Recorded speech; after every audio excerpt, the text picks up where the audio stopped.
Today, we're talking about selfies at Holocaust memorials.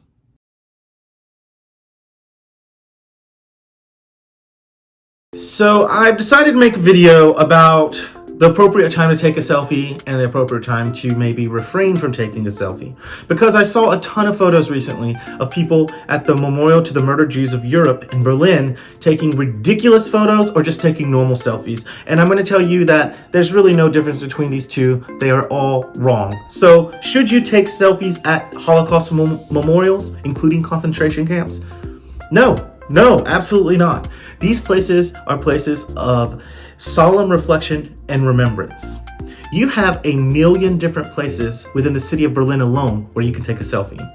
The Brandenburg Gate, the Berlin Wall. You can take a selfie at a ton of museums. You can take selfies just walking down the street, at Christmas markets, in parks, at dinner. There are so many places you can take a selfie. But why would you ever think that it's okay to take a selfie at the Holocaust Memorial? Like, come on, use your brain. Maybe avoiding the urge to take a selfie at monuments to those who have been murdered during a genocide is for the best.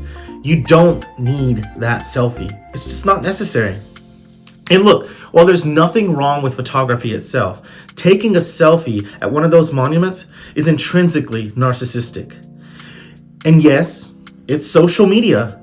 We're all a fair bit narcissistic on social media as we curate the best moments from our lives. Like, we're putting an image out there of ourselves that we want people to see. That's what we want people to know. We're not putting the real image of ourselves out there. I get it. We are all being a bit narcissistic on social media. But when you take a genocide, which is the systemic murder and termination of entire demographics of people, and you make it about yourself, you're taking your narcissism, of which we are a bit guilty of, and you're taking it to a whole new level, to a level that makes you, in essence, a pretty shitty person. And you become even shittier when people say, hey, that's really offensive. Why are you taking a selfie there? And then you gaslight people, you deflect, and you make it seem as though you're the victim. I'm sorry, but newsflash, you're at a monument dedicated to true victims, people who were murdered for nothing more than who they are. So let's just be fair here and honest. Taking a selfie at these places is narcissistic and it's wrong. And it's a level of narcissism that most of us don't reach. And yes, the city encourages photography at these monuments to reinforce the importance of the events that occurred and to help tell the stories of people who were directly affected by the Holocaust. But the city also discourages selfies. It's not a written rule. There's no law that prevents you from taking a selfie, but the city highly discourages it. So maybe show a little bit of respect and use some tact when you visit these places. Don't make it about yourself. One guy I confronted today, actually, about a selfie recently said that the original artist intended this monument, the monument to the murdered Jews of Europe in Berlin, to be a place of life where children could run through the giant pillars and celebrate. The problem with that is, sure, that might have been the intent of the artist, but what it comes down to in the end is that the intent of the artist, nobody gives a shit, because it doesn't matter what the artist intended with his or her artwork. And that's how art works. Art evolves. And an artist might create a piece of artwork with one intent and put it in a public space or hang it in a museum or a gallery. And then it becomes very famous and people love that piece of artwork. And that message behind that artwork is completely lost because a new message is created by the masses. And that's the point of this monument. Sure, maybe the artist intended it for it to be a celebration of life. However, it has evolved into a place of solemn reflection. It is not a place of celebration for a celebration of life. The monument is not a happy place, and it shouldn't be a happy place. It's a place to remember the atrocity that humanity allowed to occur, and a place for the German people to reflect on the atrocity that happened within their country at one point. That's what this place has become. I understand artist's intent. I get it, and it's good to know that. However, like I said, artist's intent and what the art now represents are two different things. What is the case, which is It is a place of solemn remembrance, and what ought to be the case, which is the artist's intent, are two different things. And we don't live in a world where we focus on what ought to have been the case or what ought to be the case. We live in the world of what is the case. So that whole line of thinking is complete bullshit.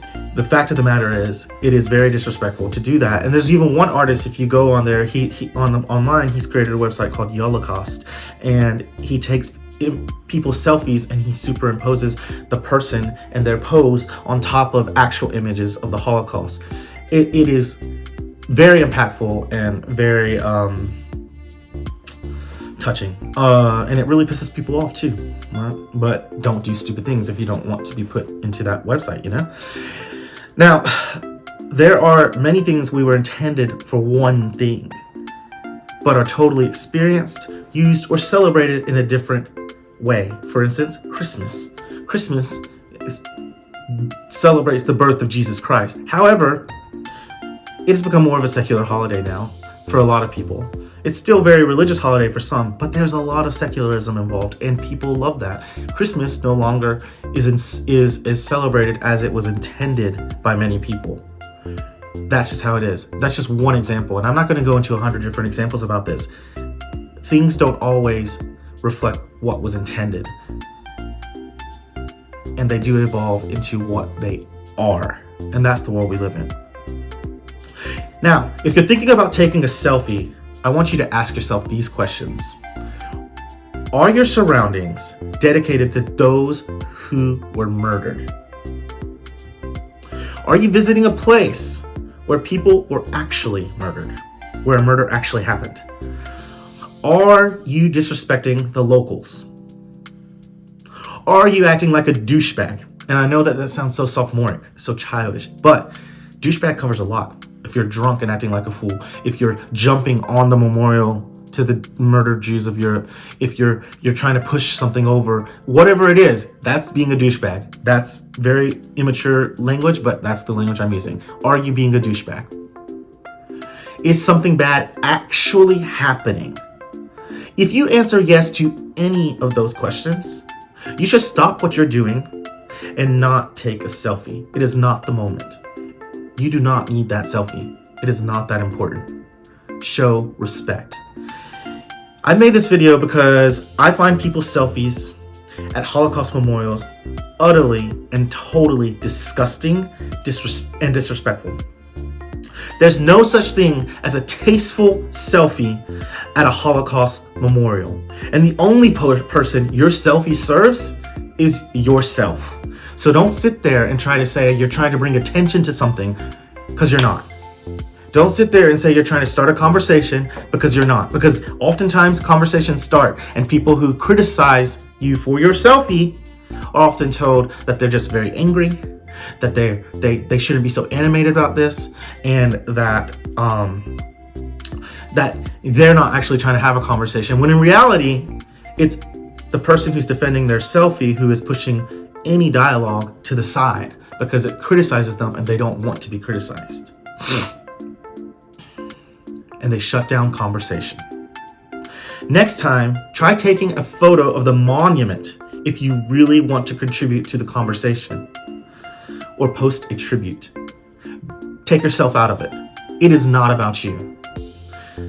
And this has been a lovely little travel advice from my normal gay life. I know that this video will probably piss off a lot of people. I don't care. Because these types of images are unacceptable. So, until the next time, I really hope that you tune in to see the next video, and it won't be as controversial. Chase the rainbow.